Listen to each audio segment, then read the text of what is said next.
Hi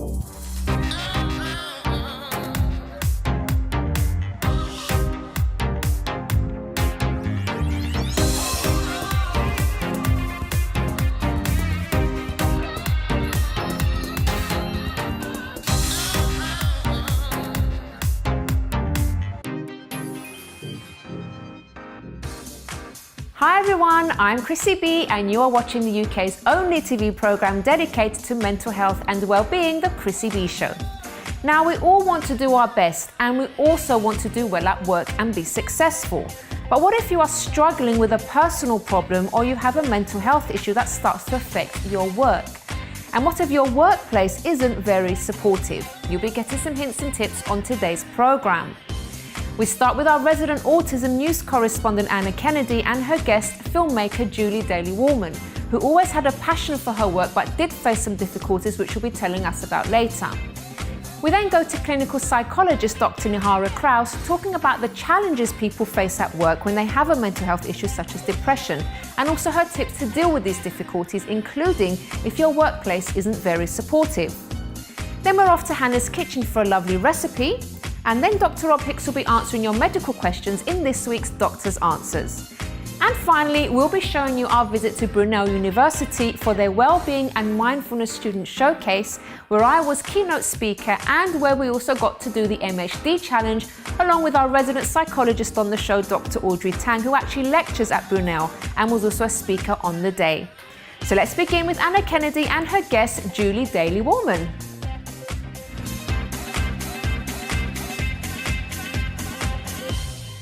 Welcome to the programme, ladies. Hello. So we have Anna here, our autism news correspondent that comes on monthly, and you've brought in Julie as well, one of your guests. But before we speak to you, Julie, let's have a quick word with Anna telling us about any updates. Yeah, we've got some exciting news. The Apple Store at Covent Garden have asked Autism's Got Talent to take some of our performers there in April during Autism Awareness Week. So we're very excited. That's brilliant. So there'll be more news that I'll be able to share about that. We have a new ambassador for the charity, which is Sienna Castellon, and she was the BBC One Radio Teen Hero winner. She's an amazing young woman at 16 years old, already got a publishing book deal, so wow. She's amazing.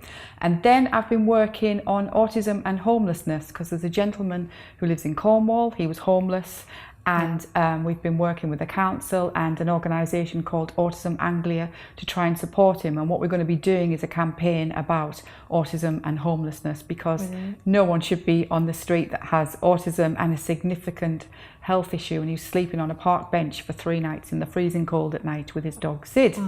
So you know what, the public have been fantastic. They've just been so supportive, and we've raised £1,500 for him already. That's brilliant. So keep us updated. Yeah, I will. I'll let you know. All right, wonderful. So Julie, you came across Anna, didn't you, like a couple of years ago? Can you tell us how that came about? It was a colleague at Pinewood, Andrew Smith, who emailed me and said, look at what this amazing woman Anna's doing, Anna Kennedy. Sent over the link, and then I contacted you by email, and the rest is history. Okay. We met up for a coffee, and we did. Yeah.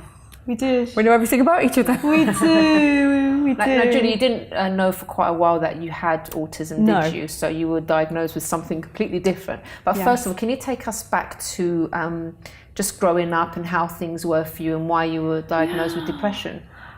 It was funny, but growing up, I never focused at school. I failed every exam at school. But I always had good vision. I was a really good storyteller. So it was only a couple of years ago that the doctor said to me, it's not actually depression, because they thought it might be, because I was getting quite, moody. Things were going on with my mood swings up and down. And he said, it's definitely not depression. I don't know what it is, but we'll find out what it is. And then I got a call to say, I know what's wrong with you. And I said, what? He said, you have autism. And it was quite a surprise, but it was also quite a relief as well, because it answered an awful lot of questions about me growing up and never being able to focus, but that when I do focus, I'm completely focused on what I do, and I'm extremely good at what I do.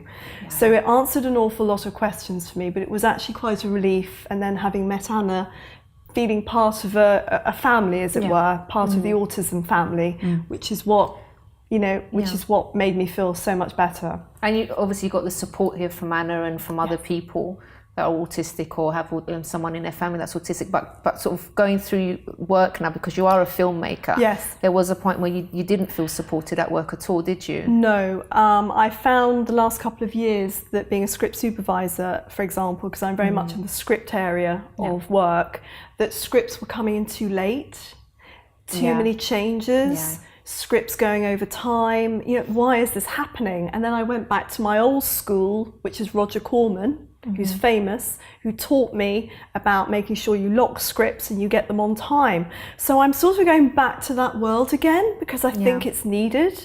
So I'm putting the negativity of the film industry that's not organised and trying to say, well, look, we can actually be organised and let my people with autism to fit back in, because otherwise you're going to lose all this amazing talent. How did you actually cope though? What were you going through at the time when all these things were happening and you didn't feel supported, and how did it make you feel? It made me feel angry, first of all, and then it made me feel determined to see that good change was going to happen. And I would go away and start building the scripts with the writer, sitting with them, making the changes, saying it's a £2.3 million budget, that's not going to work, that's going to work, creating the budget and the schedule. And it was when I sat down with filmmakers, they're looking at me and thinking, why didn't we think of this? I've So seen that's where we are. the schedules, and they're down to the minute. Like the attention to detail this lady has got is amazing. So Wow, people that's can brilliant. definitely take notice of what she can do. Now, Julie, can you tell us about some of the films that you've made?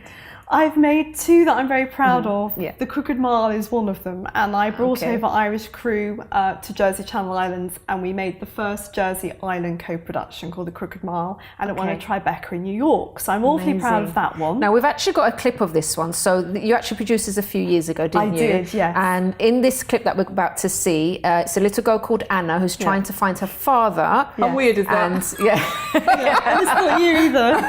And Elliot tries to help her find her dad, and Anna decides to give Elliot some love life advice. It's quite a funny clip. Shall we take a look?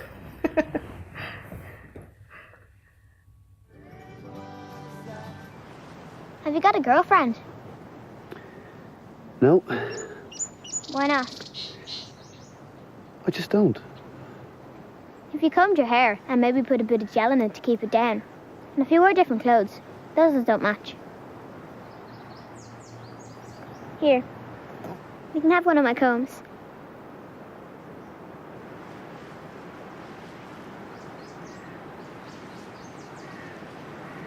Well, how else do you expect to get a girlfriend?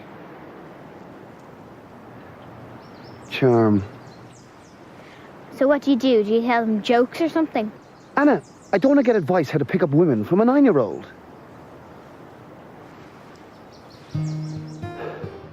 It really makes you want to keep watching Dustin. I love it. Does he get a girlfriend in the end? Because I haven't seen the film, but It's not telling. Eventually, yes. Eventually, okay. Yeah. Well, how do you feel when you make films?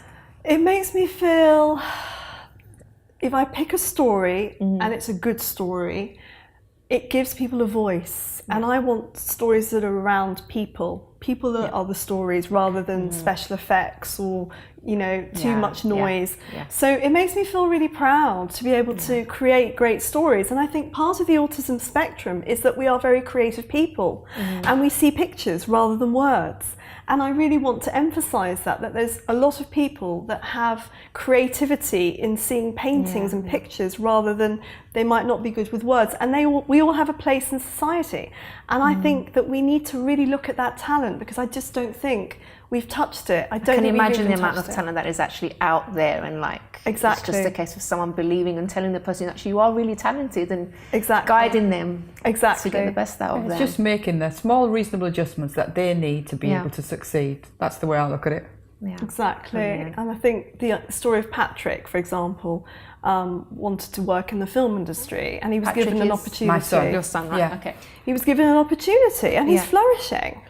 Amazing. So, you know, we all have to fit somewhere, and Yeah. we just need to give people a chance. It's giving people an opportunity.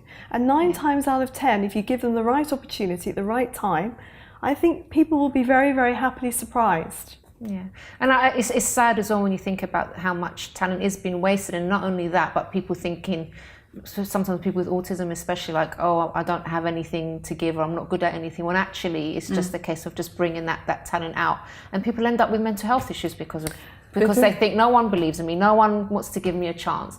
It's just got so many like negative consequences if people don't invest. Absolutely. Share the talent with everybody, those with and without, and all work together and learn each other's language. Yeah. My language is slightly different to other people's. Doesn't mean that I can't do the job, but we do it differently. We are different because we have autism. Yeah. It's time to embrace it and to stop hiding it and say, I have autism, let's all work together. Let's make something really special. Anna, what are your views on Julie and what she's doing? I just think she's such an inspirational woman, and obviously because I've known her for a little while now, and as I say, I've seen the schedules, I've seen her attention to detail, and obviously she's planning now on making another film, so keeping our fingers crossed that, you know, she's navigating through the channels and trying to knock one door down as another, because that's the whole, you know, it's just that's how it is, isn't it? It's just like you feel sometimes that you're being discriminated against because you have autism, and it's just very, very frustrating. Are you allowed to tell us about your film, the film that you're making, or is it a big secret? No, it's called Genuine Fakes, and I think the making of it is a story in itself. Basically, putting the script together was the most magical part. It's based on a man's true story. Working on the script with the man whose life it's based on. Have him sign off the work. Then we find out the budget's going to be 2.3. So we think, right, that plane scene's going out, that big train scene's going out, because that's £500,000 there. So let's make it contained and let's make the budget work for the script. And it's been an amazing experience. And I want to shout this out to filmmakers. There is another way of working. Yeah, this is the way. It's a really good way of working. So really excited. The man whose life it's based on, he was a painter.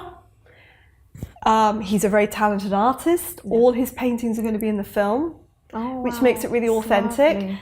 And the fact it's going to be shot in the leafy Stafford area of the UK, where his story is based, which makes it even more authentic. Yeah. I had a meeting with the Bishop of Stafford. He's a lovely man, very supportive. MP Sybil Cash, that's his constituency. So really building some great community people together, making a community project with an international reach. We have 3 top actors, 2 of which are from the States, that want to come and play the roles, and a lovely actor who's from Northern Ireland coming. So it's going to be an amazing project. Yeah, really excited. Really excited. It's just getting the nuts and bolts now. She's had a lot of hurdles to climb A lot of hurdles to climb. You're going to overcome it, I know. I keep smiling. Yes, like you do. It's the only way, because being like this doesn't get us anywhere. So I'm just going to keep smiling and keep going. Julie. And hopefully the next time we meet,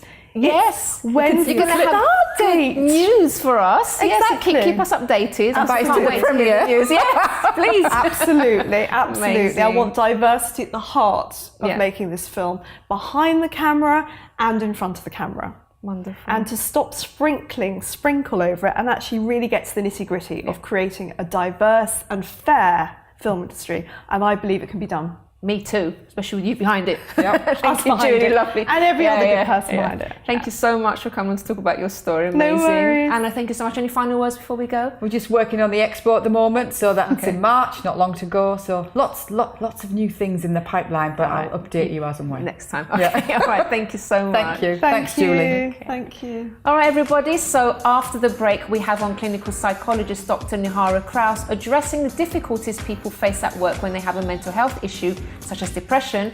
And she'll also be sharing her tips to deal with these difficulties, including if your workplace isn't very supportive. And we also go to Hannah's kitchen with a delicious and nutritious recipe.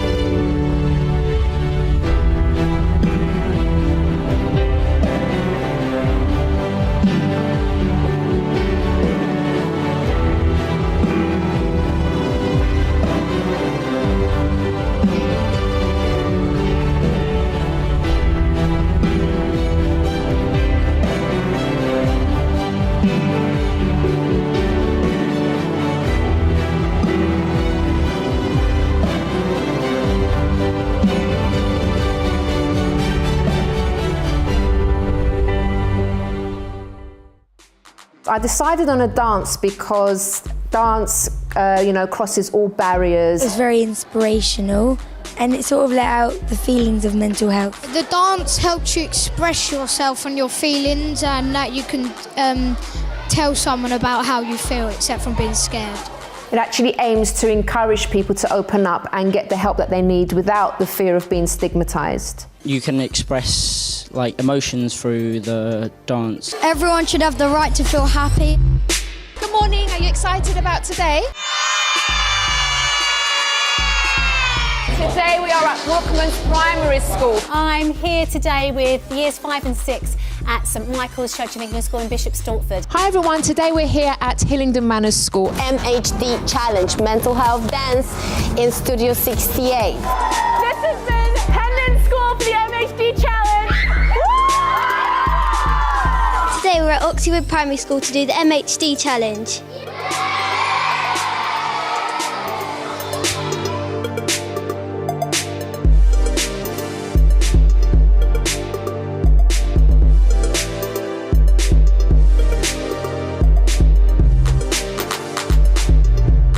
Because I know what it feels like to be depressed and feel heavy all the time, but I also know what it feels like to be on the other side and completely recovered. I don't want anyone to have to learn to live with depression and other mental health issues when they don't have to.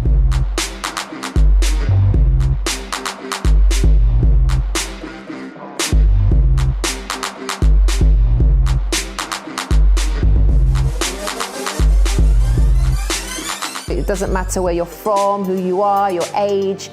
Everyone can get involved in dancing. No one necessarily remembers their best maths lesson that they've had or their best literacy lesson, but I think they'll remember their best mental health dance challenge that they've had. What did you think of the dance when you first heard of it? I thought it was going to be amazing.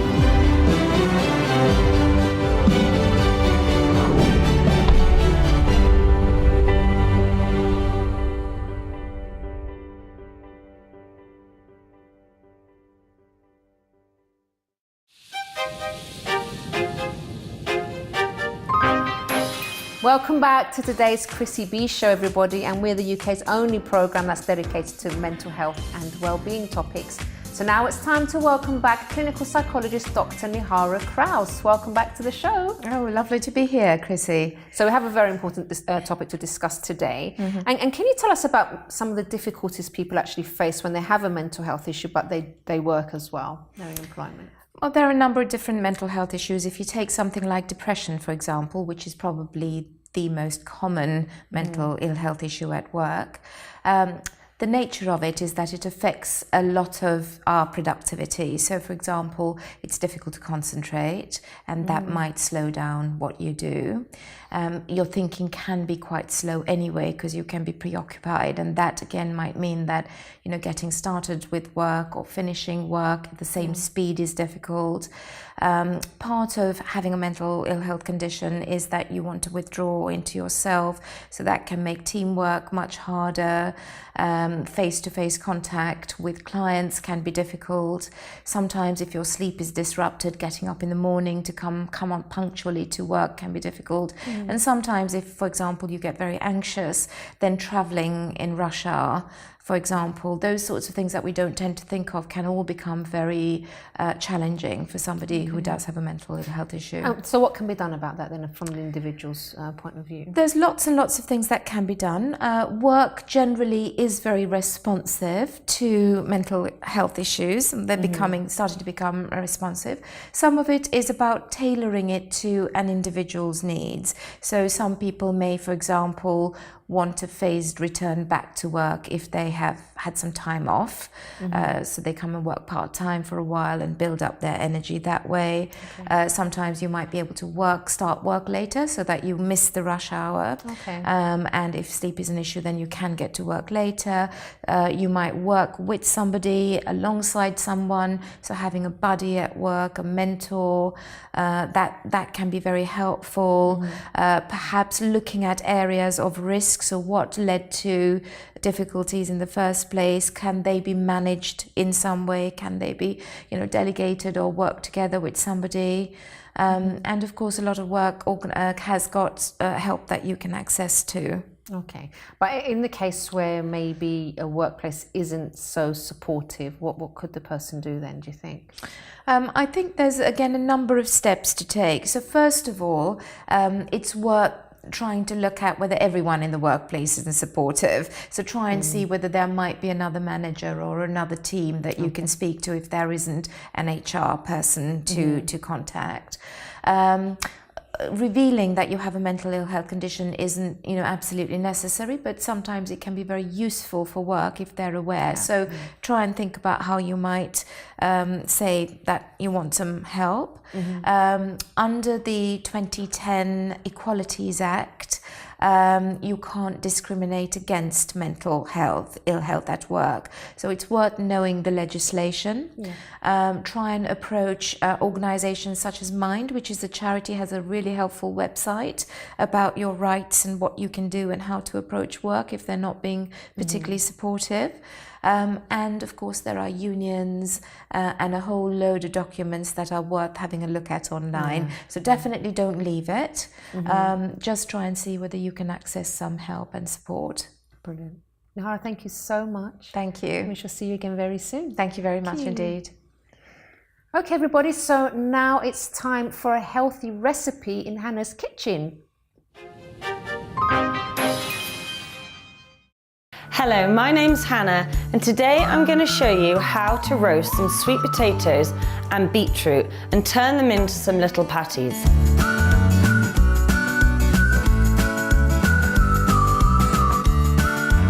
So here are your sweet potatoes. They're full of beta-carotene, which is great for your skin. And here are some beetroots, which are really great for all your detoxification, kidneys and liver. But today we're going to roast them all. So just simply put 2 or 3 small to medium sweet potatoes in your oven baked dish. Take your beetroots from their stalks. You can just simply twist them like that till they come off.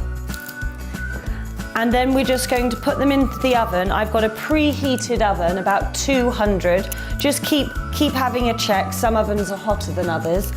And I'm just going to sprinkle a little bit of olive oil over the top to crisp the skins.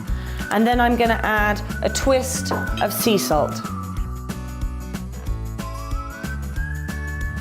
So I'm just going to make sure they're all coated slightly. There we go. And we're just going to pop them into the oven, 200 degrees, for about 35 minutes. But keep checking. So the beetroot and the sweet potato have been in the oven for about 35 minutes on around 200. But it's really important to check your temperature of your oven. Some people's are quite hot and some people's aren't. So it's only really a guideline. So let's have a look. Whew. Okay, great. So as you can see, they've already sort of changed colour, and when I take a knife into them, that skin just wants to peel right back, and that's when you know they're ready. If you stick your knife into the heart of the vegetable, it comes out nice and clean. So they're absolutely perfect. Great. So once those beetroots and sweet potatoes have cooled, or they've got to a temperature which you can handle, you're going to take this one big sweet potato and just cut it into discs like that. Now you can take the skin off, but I'm not going to because I like the skin, and it's the skin that's got lots of nutrient value to it, lots of vitamins and minerals. You're just going to mash it with a fork. That's all you need for this recipe.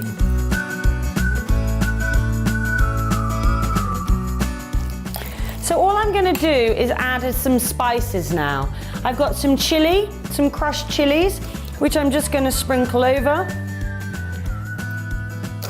And I've got some turmeric as well, just to sprinkle a little bit of the powder for this one. There we go. A little bit of sea salt as always, and your faithful black pepper. And again, give it a good mix around. There we go. So there's our sweet potato. Now onto our beetroot. Now, you've got to be careful with the beetroots because they're really staining. So, we're just going to top and tail them. And again, let a little bit of extra heat out of them.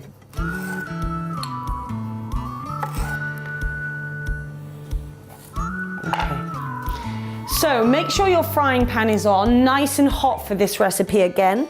I'm going to take my coconut oil and I'm going to put a bit into the pan, and I really want to make sure it's hot. So now the pan is on and I can hear it spitting a little, and that's the sound you want to hear when you're about to do these patties. So just take a tablespoon of the sweet potato into your hand and you're almost just trying to make it like a bit of a ball like that, okay? Then return it back and put it into the pan. And you can immediately hear it sizzling. So once you can hear them sizzling away, just take a wooden spoon or a spatula and you're just going to press them down very lightly.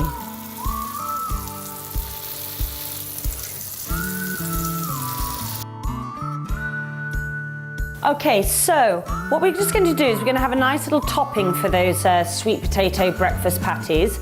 They're a great thing to do for a brunch in the morning, but obviously again, all this food you can do any time of the day. So just take out your avocado. I'm just going to use half of one and just chop it in the bowl. And then just give it a mash. So I'm just mashing this avocado down to size like that, so it turns into a little bit of a paste.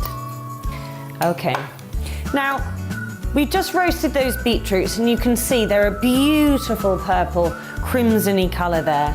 And all I'm going to do is slice them as thinly as I can.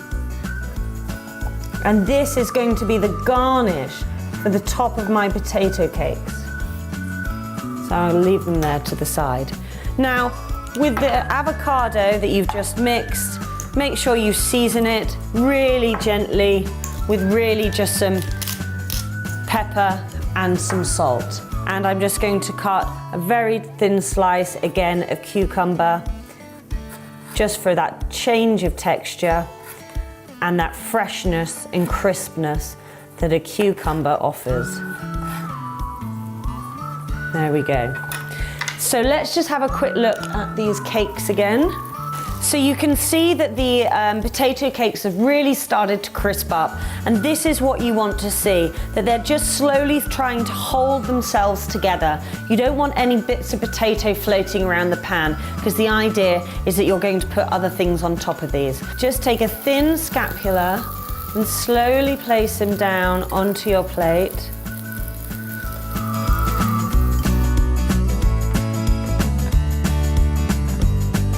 And all I'm going to do now is add a small amount of our avocado on top of each of them like that.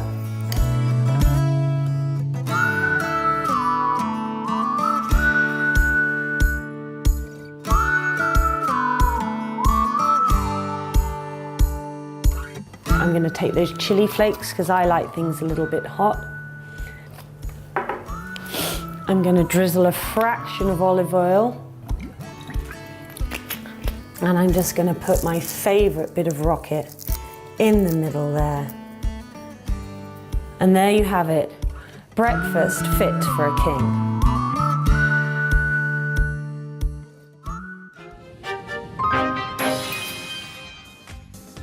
Thank you very much to Hannah there. So after the break, we have fitness expert Natalia Katowska for this week's workout that you can do anywhere. And also Dr. Rob Hicks will be answering your medical questions, including this one. I sometimes feel a bit sick shortly after I've taken my vitamins. Is this normal? Find out what he has to say after this break.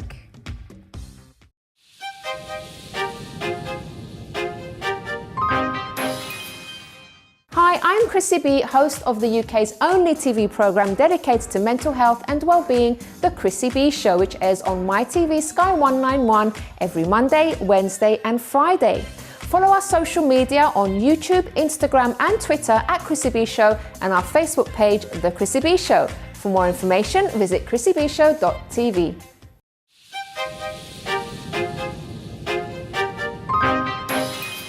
Welcome back to today's Chrissy B Show, everybody. So now it's time to head over to Natalia Kotowska for a quick workout with dumbbells for both students and busy people.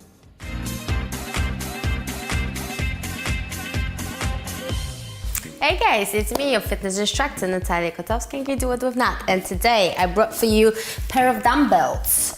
2.5 kg each, that means 5 kilos, but it doesn't matter if you have 1 kg, 2 kgs or even heavier, it's all good. So try to work with what you have.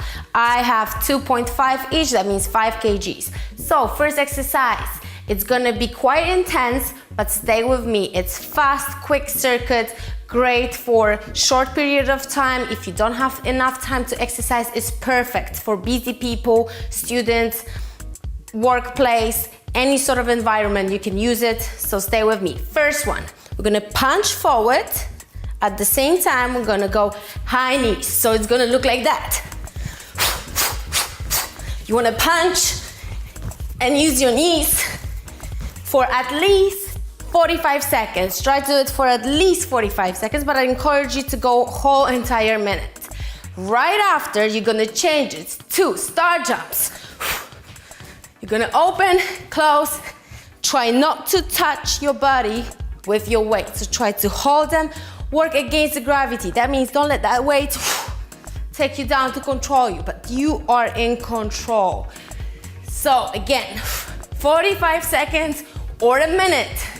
Challenge yourself, I challenge you. 30 seconds at least. That's your second one.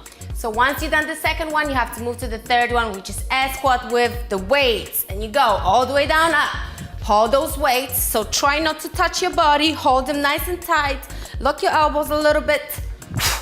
Jump, jump as high as you can, as high as you can. Land nice and low, as low as you can. Open your chest, breathe, look in front. Land through your toes, ball of your heels to your heels. Try to protect your joints as much as you can. So 3 exercises, one after one, 45, 60 seconds each. Repeat it 3 times again. It will give you really nice, super fast circuit of the day. That's it for today, guys. Well done.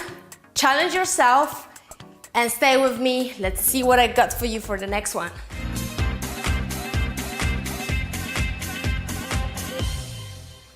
Thank you very much to Natalia there. So now it's time to speak to Dr. Rob Hicks in this week's Doctor's Answers to answer all of your medical queries. Hello, Rob. Hi, Chris. How are you? I'm good. How are you? Very well, thank you. Very well. Are you ready? Yeah. You're always ready, aren't you, Rob? Ready. Okay. And what's the email address if anyone wants to email in? The email address is doctor@ChrissyB. Show. Yeah, that's it. You always get me on this one. Almost. doctor@ChrissyBshow.tv. Excellent. Okay, so here's the first question, Rob. I sometimes feel a bit sick shortly after I've taken my vitamins. This lasts for about half an hour and then I'm fine. Is this normal? We've had something like this before, haven't we? We have, and actually this is a really common problem with people, or a question when people are taking vitamins and mineral supplements or any sort of supplement. And it can be normal to upset the stomach. It's actually very common for this to happen if you take the vitamin supplements on an empty stomach, because they can irritate the lining of the stomach, and it will pass. For you, it's within 30 minutes. For some people, it can be a couple of hours. And actually, supplements that contain iron, vitamin C, and vitamin E are more likely to irritate the stomach and cause this sort of symptom. So there are some things you can try to try and avoid this problem. So you try taking the supplement that you have with some food or after the food, because this is a way of sort of lining the stomach beforehand, or actually the supplement then will mix with the food when it's being digested. You might think actually about taking the supplement in the evening or before you go to bed, and sometimes that can help. Or maybe trying a different preparation or a different formulation, or a supplement rather than as a tablet, as a capsule or as a chewable form. So those are the sorts of things that you can try. What I would suggest is, obviously, and I would recommend, is that always take the recommended amount of the supplement. Don't take too much, because obviously if you overdo it with the supplements, you're more likely to get these side effects. And of course, it goes without saying, if you're still getting these symptoms despite trying these different ideas, then have a chat with your doctor to make sure that actually it isn't a separate problem and isn't directly related to you taking the supplements in the first place. Wonderful. Next question, Rob. Why am I only allowed to discuss one issue when I book an appointment with my doctor? I sometimes have more than one thing I need to talk about. This is a really hot topic at the moment because some practices have adopted a policy of one problem, one appointment. And within the medical world, within the UK, it's quite a heated debate. So the logic behind it is to try and see people on time and not to keep other patients waiting. And actually, when you think about an appointment being about 10 minutes, it's difficult to deal with even one problem, let alone more than one. So doctors who have adopted this system within their practices would argue that it's a way of providing higher quality care, but also lessening the chance of mistakes being made. The other thing for you to bear in mind is that it is possible to book a double appointment, or indeed to book more than one appointment at the same time, so to speak, so that if you have got more than one problem or more than two problems, you've got a little bit of extra time. Now, the way to deal with this, actually, if that's the policy of your practice, is, well, think about how you can be more efficient with that time. So, for example, prioritize the problem. You'd be surprised, Chris, the number of people who have more than one problem, they'll always stop with the simple ones. Okay. So by the time they get to the one that's really worrying them, time's up. Time's up. Yeah. So always prioritize the one that's worrying you the most. Get to the point quickly. Maybe rehearse answers to the sort of questions you know you're going to be asked about your problem. Maybe write down some notes about the problem that you can refer to. And the other thing about a good way of saving time is to dress appropriately. And I always go back to the example of a gentleman who had a mole on his chest, and he came in a shirt, a vest, a shirt, a waistcoat, a jacket, and an overcoat. Yeah. So you can imagine it took quite a bit of time to get to the problem. So it's about thinking in advance. It's a good point. The other thing to think about is realities. Is this, nobody wants to do this, but if you're really not happy with the way that the practice has this policy, then you might have to consider changing practices to a practice that doesn't have this policy. But that's quite a big step to take. But that's the reason behind it, why a practice has adopted that policy. But those are also the things that you can do to try and actually make it a win-win situation. Yeah, it's a good point. And also sometimes, I suppose one of the worries is that what if one thing has to do with the other and they're not sure which one should I bring up because maybe it's linked in some way, so you can kind of understand. Absolutely right. And what I say to people is actually, if you have got more than one problem, just quickly say what they are, because there have been occasions. That's true. But the main one is but there have been occasions, you're absolutely right, where actually all of the problems are interlinked, and there is actually one problem, but with 3 or 4 different symptoms. So, and the doctor will soon tell you whether they can handle all of the problems within one appointment, or which one should be handled first. But that's the reason. Not everybody agrees with it. But that's what's behind it. But great advice, though, Rob. Thank you so much for that. My pleasure. Well, everybody, after the break, we'll be showing you our visit to Brunel University for their Wellbeing and Mindfulness Student Showcase, where I was keynote speaker and where we also got to do the MHD challenge along with our lovely resident psychologist on the program, Dr. Audrey Tang, who actually lectures at Brunel and was also a speaker on the day.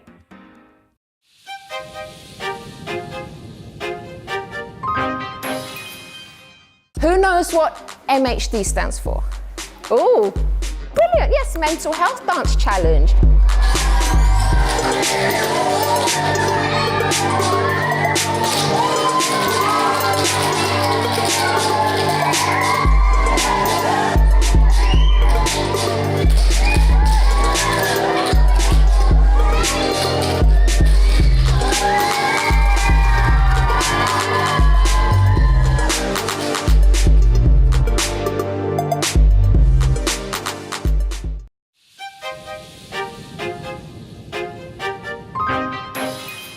Welcome back to today's Chrissy B Show, everybody. So now it's time to take a look at our visit to Brunel University for an event.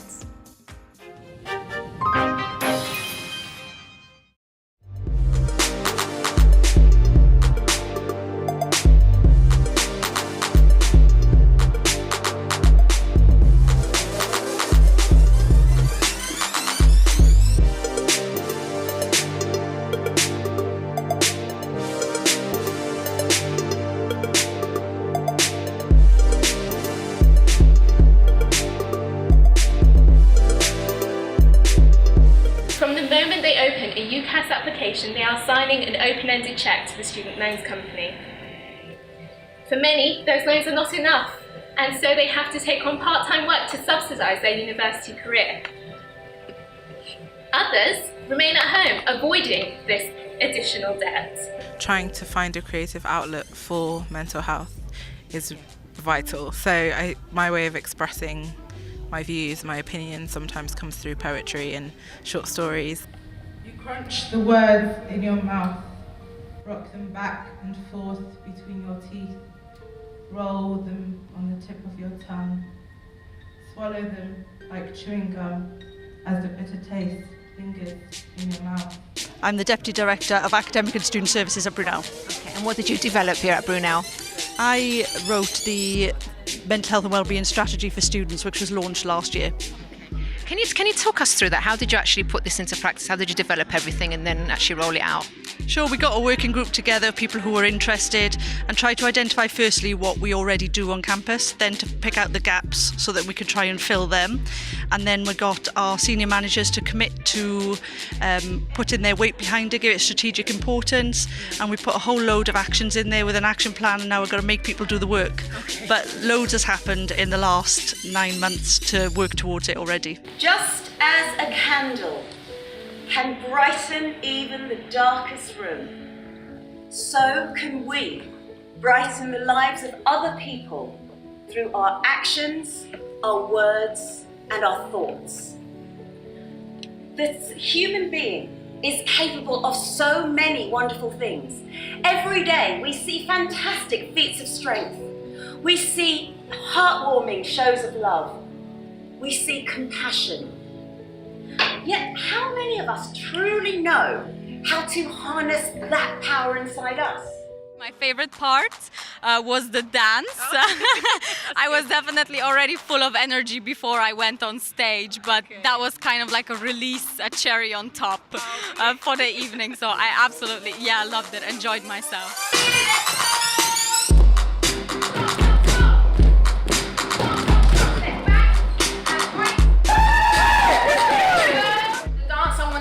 Something that would be remembered, it's something that's fun. It's a good way to actually get across a very serious message. 67% of universities do not provide access to NHS mental health specialists who can provide interventions on site. Thankfully, Brunel is not one of those universities, as we do have an NHS-funded nurse. When people talk well-being, we sometimes think, oh, is it just people are going to talk to us about diet and healthy eating? No, we dance, we do crazy things, we do affirmations, we have a lot of chats, and it's a lot more enjoyable because that's what well-being's all about. I think the university should be a place for you to get prepared for life, for the good moments just as well as for the bad ones. And really I just want to say thank you and be grateful for the fact that I'm a part of the uni that does exactly that. Well-being is really important because, I mean, it's looking after yourself, and if you can't look after yourself, like, how can we then go on and look after others and the other community around us? Eventually, I'm very happy to say, what I held on to through all of that was this tiny little voice inside of me that would say, your life isn't meant to be this way. Now, imagine, we talk about like negative thoughts, and it was mentioned before as well. Imagine all these negative thoughts bombarding you, or you're rubbish, you're nothing, you're not going to make it. All these thoughts that I kept having. But I decided to listen to the tiny little voice inside of me that gave me hope. And that voice was saying, your life isn't meant to be this way. Things are going to change for you. And I held on to that. And that's what kept me searching for help. Sometimes it's just all about tapping into what gets you that strength. It's the strength that you were talking about in your keynote. It's about listening to the voice that says you can do it and there's nothing to be afraid of. What I find really interesting is a lot of people have confidence. They can stand up and they can smile and they can almost put on a show. It takes someone very strong to be brave, and that's that little voice saying, you know what, I'm going to do this, I'm going to do it well, and I'm so proud of them. So it's really great to know that well-being and mindfulness is something that everyone's interested in. It's not just something that we are focusing on campus and working on. We definitely need more of these events around the universities. The MHD challenge, I think it could be taken globally. Yeah, it's just brilliant. One of the nice things about the enrichment programme, the life programmes, is that we draw from, we've got law lives, we've got creative lives, business life, the whole lot, bringing it together in the Arto Theatre as well, where we're working with the creative team, so the business schools met the creatives. It's nice to bring that feeling of unity together. This event today has really given us an opportunity to showcase some of the skills and the personal growth that our students go through. And it's thanks to Audrey and her programmes, and it's thanks to some great people at Brunel University that are investing the time and are investing the funding into develop our students. We're quite dispersed. A lot of students stay at home now because they can't always afford to come out. It loses a lot of that feeling. So to get the opportunity to mix with different groups, different degrees, and meet different people, you get a whole new perspective, but you also get a whole new support system. Wonderful. Audrey, thank you so much. Absolute pleasure. And we'll see Audrey again on our show very soon. Thank you. Well done.